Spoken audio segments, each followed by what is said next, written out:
Hello and welcome to Paranormal Mysteries. I'm your host, Nick Ryan. If it's your first time joining us, Midweek Mysteries airs every Wednesday and is a shorter version of our regular Sunday episodes, where we also enjoy giving a personal shout out to our newest supporters, so please be sure to tune in. If you enjoyed the show, please consider sharing, reviewing, and subscribing, and if you'd like to support us even further, please visit us at patreon.com/paranormalmysteries. or at buymeacoffee.com/paranormal, where you can make a one-time donation. Your support in any form makes the show possible. And if you've encountered the paranormal and would like to share your story, please email me at paranormalmysteriesPodcast@gmail.com. All experiences, no matter how big or small, are always welcome. Also, before we start the show, I'd like to make everyone aware that in an effort to streamline my workflow and focus my attention on what's important, this will be the last episode that I'll be uploading to YouTube. Now, I realize that this may be an inconvenience for some, but I'm a bit of a purist when it comes to many things, and I believe that a standalone podcast app is a much easier way to find and listen to the show. So for those of you that are hearing this on YouTube, please remember that you can find Paranormal Mysteries on all of your favorite podcast apps, and we look forward to having you there. Now with that being said, let's go ahead and turn our attention to tonight's storytellers.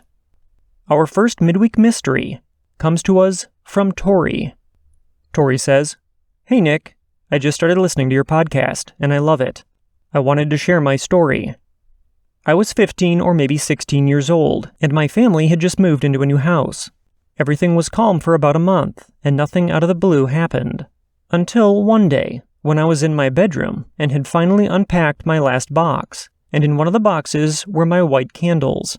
These were the same candles that my grandmother had given to me, and she told me that they would protect me. I had taken them out and smelled them because they smelled like her, and then put them on my dresser to light them. Once I got them lit, I heard the loudest smack on the outside of my window. My room was on the second floor of the house, and I saw the largest handprint I had ever seen, and I was so scared that I just went and laid down with my sister that night. I didn't bother to tell my parents, because I knew that they wouldn't believe me. As time went on, there were a few small happenings here and there, doors shutting, cabinets opening, and things moving. Then one day while my sister was sick and laying in her bed, my father and I were in my bedroom setting up my new bed. I got up to get some water and passed by my sister's room to check on her, and I saw her laying there peacefully. When I got downstairs to the kitchen, my sister was standing there drinking water, and I looked at her puzzled. I then ran back upstairs to see her bed perfectly made, as if no one was ever in it. That's when I finally told my dad, and he said that he had noticed a few things, but didn't believe in ghosts. Again, some time went by, and it was a month before anything else happened again. Then, January 1st of 2010 is when everything got insanely crazy. Everything you could imagine went wrong. Septic tank busted, fridge breaking, things being thrown. My sister and I were upstairs playing a video game, and we were home alone when we heard a loud bang downstairs. We went to investigate and saw that all the cabinets were open, as well as the fridge doors. We looked at each other, our faces colorless, and as soon as our eyes met, a loud banging from upstairs started happening. We rushed upstairs, and our doors were opening and closing, like something out of a movie. We sat on the landing to our stairs and cried until our parents got home. My dad then told us that we were being ridiculous, and that's when our couch flipped backwards in front of him. Paranormal investigators were then called, and they found out that we had a Native American burial ground in our yard. The man who lived in the house previously wouldn't step foot into the house, and we never met him, and he told the realtor that the house was bad for him. We had a cleansing of our house done, which I thought helped, but it didn't. It got worse with things breaking, and the stress in our house was so bad that even our dogs were fighting, and we were fighting too. Finally, we came home one day, and our house had been put up for foreclosure. The guy we had bought the house from was stealing our money, and he knew about the things happening in the house. I hope that whoever currently lives in that house, that whatever is mad, has calmed down now, and I have never stepped foot in that house since. There is a lot more that had happened, but I'm sure that this is long enough already. Thanks for listening. Tori. Our next listener story comes to us from Savannah. Savannah's story is called Dave. Savannah says, I recently moved into my best friend's house, and I believe her ghost has taken a liking to me. My first night at her house, I was sleeping on her pull-out couch in the living room. The back of the couch was up against the railing to the stairs that lead to the front door and the basement. I woke up in the middle of the night to a man saying, "Wake up! Wake up! Do you need anything?" The voice sounded as if someone was standing right behind me.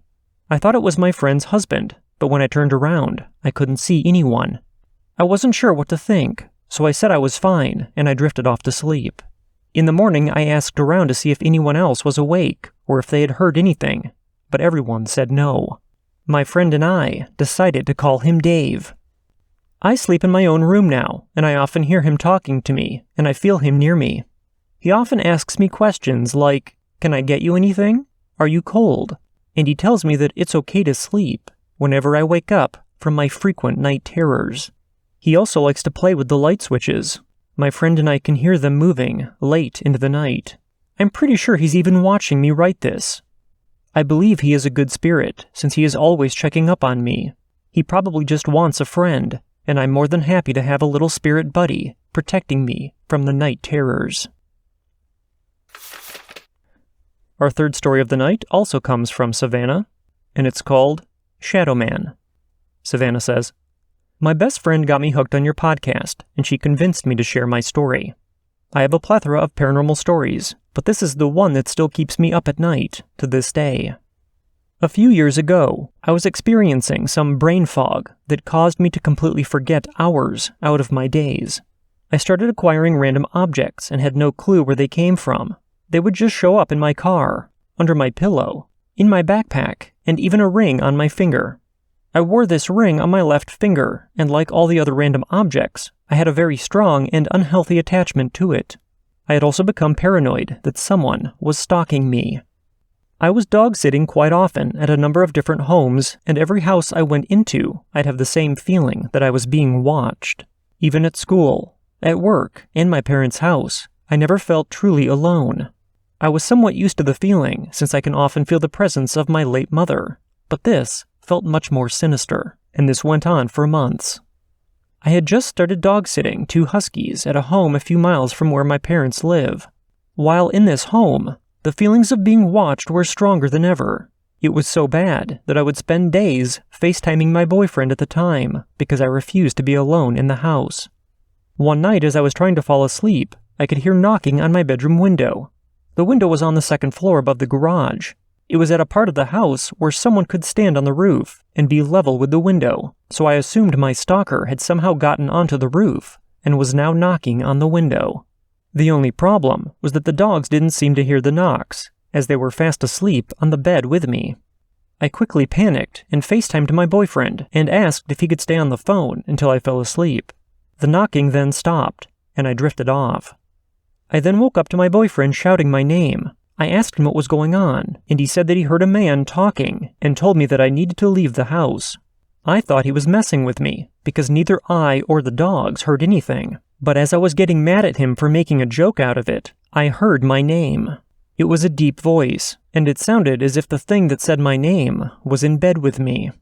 Still no reaction from the dogs, I laid in the dark silently and waited for it all to go away. Then, the knocking started again. Now at this point, I was annoyed, thinking that I definitely had a stalker. I got up the courage to go to the window. I threw the curtains open in order to look my stalker in the eyes and scare the crap out of him. But when I opened the curtains, there was no one there. I was shocked to find a man standing by my car in the driveway below. But it wasn't a man. The street that the house was on was pretty well lit, and it was mid-February in Utah, so definitely jacket weather. But this man was pitch black and wasn't wearing any bulky clothing at all. The only way I can explain it was that he looked like a shadow. The shadow just stood there staring at me for a few seconds before I hurried back into my bed. My boyfriend had fallen asleep, so I hung up on him and called my sister.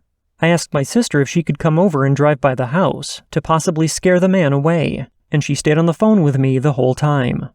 She turned down the street and slowed as she passed the house. I had her flash her lights so I knew that it was her. I asked her, "You see the man, right?" but as she was driving up and down the road, she saw no man. At this point, I thought that I needed to see a doctor. I thought I was really going crazy. The next night, I was leaving for class, and I noticed some scratches on the outside of the front door. For the next few weeks, nothing had changed, and I hadn't seen the man again, but I could feel his presence. My brain fog was getting worse, and more of my memories were disappearing. I ended up getting put in an inpatient facility and was forced to take off my ring. Since that ring came off, my life has been mostly normal. I still have an attachment to that ring, and to some of the random objects I have acquired. I keep the ring in my purse, but refuse to wear it ever again. I believe that that ring had something sinister attached to it, and when I put it on, I must have let it into my life. I still have a hard time remembering things from those days, and I look at pictures and have no recollection of what happened before or after the photos. My friends and family all believe that my hospital stay was what brought me back to normal, but I truly believe it was being forced to take off the ring. Our next listener story comes to us from Neil. Neil's story is called The Toy. Neil says, "Hi Nick, I've been listening to the podcast at work for a while. I'm a welder, and things can get pretty boring most times, but this podcast keeps me occupied. Anyway, this is kind of a long story, so sorry in advance. A little backstory first. My girlfriend was raised in a very Christian home by a very, very Christian mother, and she also has a brother. Growing up, my girlfriend had a doll that she named Kitty Friend, and one day when she got older, it was put into storage and was brought back out when her grandmother was about to pass away, and after she passed, the doll was put back into storage. When my daughter was born, we all moved into the same home, as me and my girlfriend were still in high school. The doll was then given to my daughter, and everything was normal for a few days. Then, my daughter would start waking up screaming, which we didn't think anything of, as she was a baby, but what we found weird was that she would only do it when the doll was in her crib. As time went on, the rest of the family would notice things as well, such as shadows being seen in the corner of the eye, and you would feel as if you were being followed through the hallway to my daughter's room, and through the kitchen. One day I was making food, and I felt a presence that was so close that I felt the hardwood floor bend behind me, like someone was standing there. I thought that it was my girlfriend as I started to talk to her, only to turn around and see that nobody was there. One day we all brought it up to my girlfriend's mom, and she denied everything, as she said that the house is protected by Jesus. As she said this, her touch lamp turned on and off 3 times, and she then yelled at us and accused us of messing with Ouija boards. Shortly after that, we moved out and got an apartment, and things stopped for a while. Then my girlfriend's mom decided to give us that doll back, and things started to pick up again. The baby would start screaming every night. Shadows would start. You would wake up in cold sweats, and things were never in the same place twice. We eventually figured out that it followed the doll wherever it went, and we believe that something is trapped inside that doll. Not an evil being, but something I can only describe as like Loki, not wanting to hurt as much as to annoy or pester. It doesn't harm anything. It just plays tricks. Our next listener story tonight comes from G. G's story is called Ghost or Imagination. G says, I just started listening to your podcast, and I was thinking if anything paranormal had happened to me, and indeed, some things have happened to me and my sisters, and we will call them M and K. These incidents aren't very big, but you could definitely call them paranormal. So once I was in my room with my brother, and I don't remember exactly what happened because I just brushed it off, but I was in my room and I heard crying from outside my door on the stairs. It was weird because it sounded like M, and she never cries. So I opened the door and looked out, and the crying stopped, and no one was there. I was a bit sketched out, but I never told anyone about it though. M and K also had a similar experience to mine. Their room is on the 2nd floor, and mine is on the 1st. For clarification, they have a Jack and Jill type bathroom connected to my sister S's room. This is important because S is pretty lazy and wouldn't try to prank them. They say that they hear knocking on their door sometimes, and when they open the door, no one is there. I don't know what this means, but if anything else or different happens, I will let you know. Our next story of the night comes from James. James' story is called The Appearing Road and the Changing Man. James says, "Last time we spoke, you told me I should share my glitch stories. Here are 2 of them. So the first one happened to me when I was in high school, maybe 2009 or 2010. I had never heard of Glitch in the Matrix stories, so my experience wasn't influenced by any stories. Anyway, my dad had met a girl online who lived in the next state over from us. One weekend, my dad decided that we were going to go travel and meet her. Smartphones weren't everywhere yet. I mean, they were popular, but not everyone had them, and my dad was still using a flip phone. We would drive for about an hour, and he would call her for more directions. We would then drive those directions and call her again for the next set of directions. So then we crossed over into her state, and my dad calls her again. The directions she gave us were, continue on the freeway until you get to a roundabout. When you're on the roundabout, go all the way around until you see a rocket by the Space Memorial, and my exit is immediately after the rocket. So we get on this roundabout, and it's big. You couldn't see the other side of it because it was big enough for a small wooded area to grow in the center. So we're going around, and we see the rocket that we were told about. So my dad then says, all right, the next exit is our exit. It should be right after this. So we pass the rocket, and we don't see an exit. In fact, the next exit was the road that we had already entered on. Me and my dad just figured that maybe we had missed it, and it was 1 a.m., and we'd been driving for 7 hours or so. So around we go again, and here comes the rocket, and we pass the rocket again, and nothing. So my dad calls this lady again and asks, your exit is immediately after the rocket, right? Like immediately after it? She says yes, and he hangs up the phone, and we go around again. The rocket comes up yet again, and me and my dad are keeping a watchful eye, and once again, nothing. So he calls her again, this time asking what the name of her exit was, and she told him the name, which I don't remember now, and again, he hung up. So for the 4th time, we are driving around and come across this rocket. However, this time immediately after the rocket, there was the exit she had told us about. It even had a big exit sign.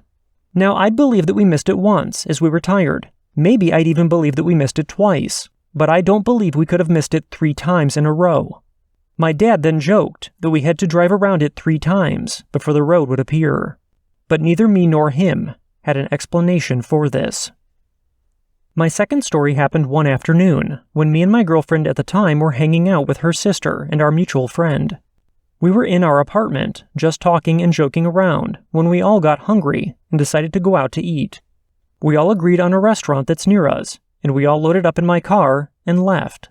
We ate our lunch and went to leave.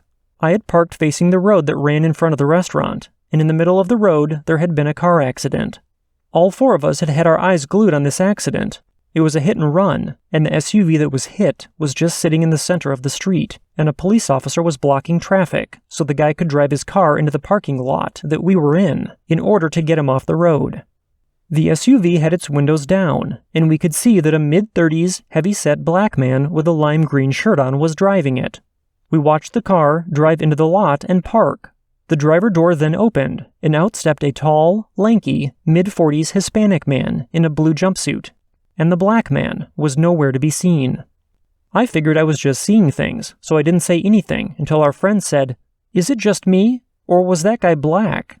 That's when my girlfriend and her sister chimed in and said that they too saw a black guy driving and not a thin, older Hispanic man. All 4 of us saw the same thing, and all 4 of us could not explain what we saw. I hope you're doing good and staying safe, and I hope you have a good New Year's. If you have any questions, please let me know. Love the podcast and keep it up. Your fan, James.